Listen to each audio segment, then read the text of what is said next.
Hey, I'm Traveling John, and I'm going to travel and sketch. Join me on the adventure. This map shows our travel and sketch adventures in Europe. We started out in Copenhagen, and you can follow the green line around to the different cities that we have visited so far. Now we're in Butzbach, and this is the second part of my travel and sketch vlog on Butzbach. We've entered into a wonderful park here in Butzbach. But to start with, of course, the first video showed the sketch that I chose to do, and now this video is going to show you the color application onto that sketch.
I hope you enjoyed seeing the vignette photographs I took in Butzbach, and I love to do that in the beginning of each one of these vlogs. That way you get an idea of the character of the place that we go and visit, and of course that inspires me to find something to sketch. In the last vlog I did this sketch, one place that inspired me very much, and it's the St. Mark's Church in the background. There's two steeples that incorporate that. And then in the center is this timber frame building that impressed me very much. And in the back of that, or to the left, you might say, is this really old rock building. In fact, I think this is the most ancient, you might say, or old of any of these buildings in this area. Now, one of the last photographs that I showed you in the vignette was actually of the back of this building. And there's a beautiful park that runs from the church over to this timber frame building and that old rock building to the right. So I believe they're all connected as part of the church, but I can't guarantee that because I wasn't able to find out that information. And in that park was this beautiful sculpture piece that incorporated three bent pipes that looked like stems, and at the top were these large red flower bulbs or buds before they bloom. It was very peaceful and very appropriate for that garden-like setting, and I really enjoyed seeing that. I thought it was very tastefully done. Now the next process I'm going to go through is adding color to this sketch. And in this case, I'm going to do something a little bit different. Instead of using watercolor or colored pencil or some of the other techniques I have used in the past, this time I'm going to use pastels. And I'm going to be putting this on a very light brown piece of paper. And that way I'm going to bring out light with the clouds and white, which was very typical when we were there. It was that type of day, and we had these really wonderful white puffy clouds. And then also I'm going to be putting the color in there. But before I do any of that color work, I'm going to put, and you'll see it, a very light ink line guide so I can tell exactly where I want to put the colors. So I'm going to take you through that process of doing the pastels coming up, and then after that I'm going to go right into my integration of that color work to the ink line sketch using my Photoshop software. And you'll be seeing that process, and then also the process that I go through to enhance those colors and to make it really work with the ink line sketch.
This is the ink line sketch I did, and it's on my computer now in the software that I'm going to be going through with you as to how I incorporated the pastel color with the original ink line sketch. Now at the bottom is the pastel artwork that I've already copied and put on to this software. It's this ink line sketch is right now on multiply mode. You can see that. If I put it on a normal mode, you wouldn't be able to see the color behind it.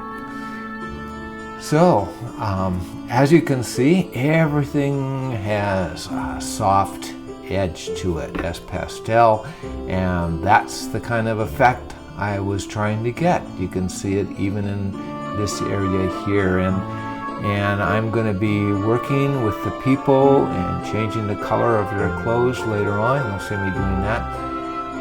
But the first thing I want to start with is the rock walls, because they weren't that orange. Yes, this was orangey color because it was brick, but the rocks were more of a tan color. This, so what I did, let's just make a layer here to show you roughly what I did. I changed the color here to more of a color I'd be content with, like that. And then I chose the area, and I used a feathered edge with this lasso tool, so I could once again get that softness that I want in the artwork. I'm going to use that. I'm going to do that part and this part here. And again, this is sort of rough. I'm just trying to give you an idea what I did. I edit and I filled that area with the foreground color. And now that's a little bit strong, and I could do two things. I could take it down in its value, or I could just simply change the color and make it stronger. In fact, I could get it up in here, more like the background. That's more of what I did. Okay, then I deselected that, and I went back into it with the paint tool, and I used the brush. That's pencil, went down to the brush. Again, I used something that would give me a good brush tone on it. See, something like that, a soft edge again. That's not soft enough. And maybe what I'll do is I'll get up closer to it so you can see what I mean. That's too hard, so what I want to do, that's a 70 feathered edge. I'm going to take it up a little bit higher. That's more the effect I wanted. See how much that's feathered compared to this. So I went through that carefully, and the end results was that. Some of the stones I made lighter, and some of them I made darker. So I'm going to delete that layer as a sample and keep the one that I like. Now let's view this artwork back to fit on screen. Take it over a little bit here. Like there. The next thing I did is I wanted to lighten certain areas. These window frames are white, so again I used that paintbrush tool, and I softly went in there with the white, even up in here, to give the right effect. Oh, by the way, with regards to the coloring the rock walls, I also colored the gold part of the clocks and put a red tint on some of these other windows, which was appropriate. And I said red, but it's probably more of a maroon. So the next thing I did, as I just explained to you, is I used a paintbrush tool to lighten up these windows. And you can notice I didn't lighten them up on the right-hand side, just the left. That's because the sun is coming in from that direction. So I wanted, because the windows are a little bit recessed into the timber framed building, that's why I did it that way. And actually it gives it more of a three-dimensional effect. So now, of course, the timber frame, and let's get a little bit closer to this so you can see what I'm about to do. The timber frame is not black and yellow. So the next thing I did, oh, and by the way, I forgot to mention that all these layers are below the ink line. Therefore, they're behind. I'm not affecting the ink, the black, at all. I'm just going behind it, and again, that's a multiply mode. So that's how it works the way it does. So let me show you what I did. I used brown, and I painted behind all those timbers. to give this kind of an effect. And there was coloration. There was some green on some of the timbers, some brown on others. Now what I'm going to do is take the ink lines off so you can see the effect of that layer. See, you can see what I did there. Okay. So after I finished doing the timber, and you probably noticed I went down with the tan, but I didn't go into the orange because I liked that blending effect, and I didn't want to lose that sort of pastel blending, soft blending effect. And if I took the brown all the way down in here, that's a little bit too exacting. Same with the green. The green is for the trees, and I let it bleed into the building. I let it bleed into that overhang on the roof. All this, and up there too, all this is to continue with that effect that I didn't want to lose. So now I'm going to be working on the clothing of the girls and the young man standing there, and I did the same thing again. I used a soft brush to give the effects of color, but I didn't want to make it hard-edged because once again I want it to be soft and blend right in with the pastel. And obviously that's quite an improvement over the color compared to what it is in the pastel alone. The next thing I did is I wanted to emphasize, and I'm going to bring this back to view, fit on screen, scoot it over a little bit so you can see that I wanted to emphasize this sidewalk and separate it from the street. So in this case, I went over to the path tool and I chose a sidewalk, and I used a very soft edge. And I want to emphasize, I don't want to go all the way out with white. I just want to define a certain area. So what I did in this case, I'm going to make another layer so I can show you.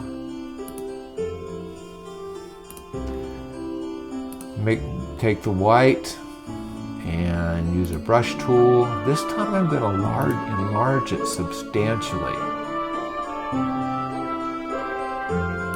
Now you can see how big it is. I want it to be actually bigger than that. See, that's how big I want it to be.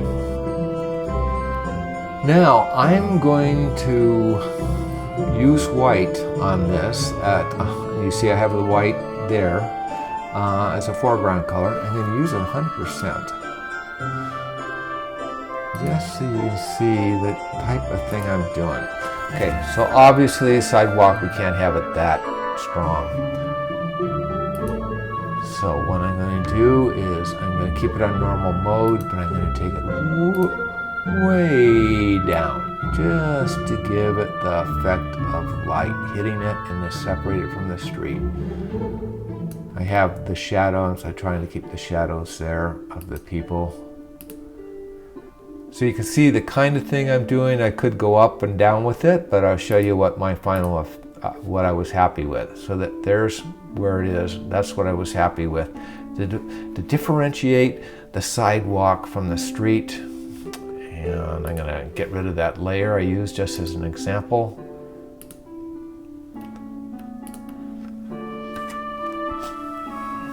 Now, I finished everything that I wanted to do below the ink line. Now I want to work on things that are going to be on top of the ink line artwork. For example, the trees. I would like to give a little bit more three-dimensional feeling to those trees. They look rather flat right now and very dark. So what I did is, I trust you know that I've done the ink line sketch with a felt tip pen on a very textured canvas. And I used the same technique. I copied that, and then I colored it in and placed it over over the tree, so you can see the effect I wanted to get. I'm going to get closer to that so you can get a better idea. Okay, so that's what I wanted to get. I want to get effective leaves, but I don't want them to be I want them to be loose and organic, and so that's the effect I wanted, and to give it a little bit more three-dimensional feeling without it being just solid black. You fit on screen. And by the way, you may have noticed that I not only, well, let me copy this for a second so I can show you something. Okay, let me see. Duplicate layer. Okay, this is a duplicate of that same layer I just showed you. What I did on those leaves is I pixelate pointillized them, which gives them a little bit rougher effect. So what I'm going to do on that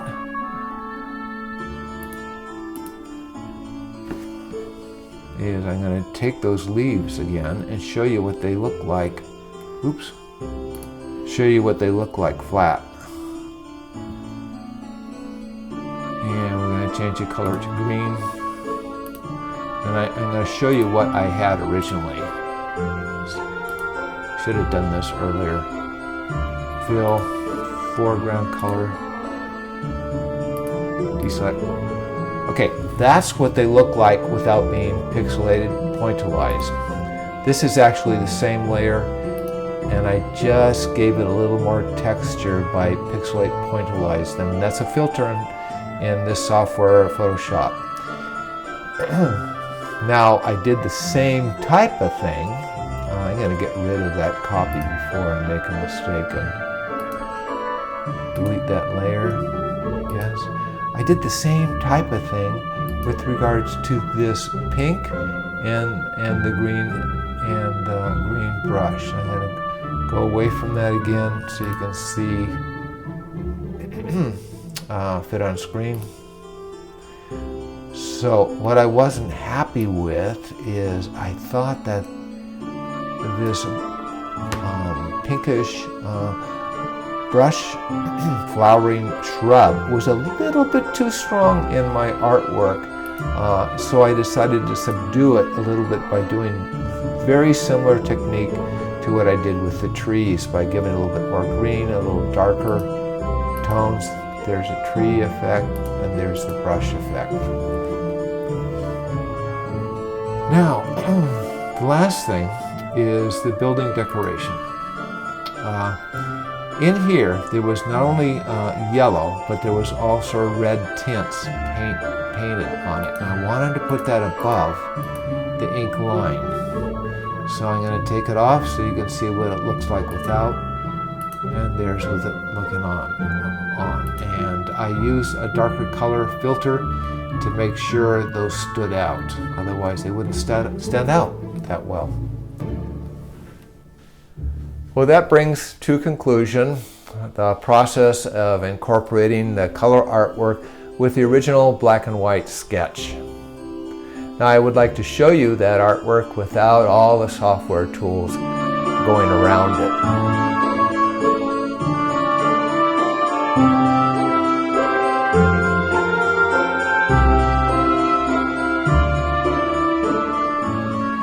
Please visit my website at TravelnSketch.com. There you will be able to go to my art gallery and see all the different sketches I've done in different places in California and also Europe at this point. And you'll also be able to have the opportunity, if you would like, to invest in some of the museum quality prints of that artwork, black and white or color, in a variety of sizes and a variety of budgets to meet your needs. Lastly, please subscribe to this Travel and Sketch vlog series and just click the bell button. And most importantly, I would like to thank you very much for being a part of this Travel and Sketch adventure, and please join me on the next one. Have a great day.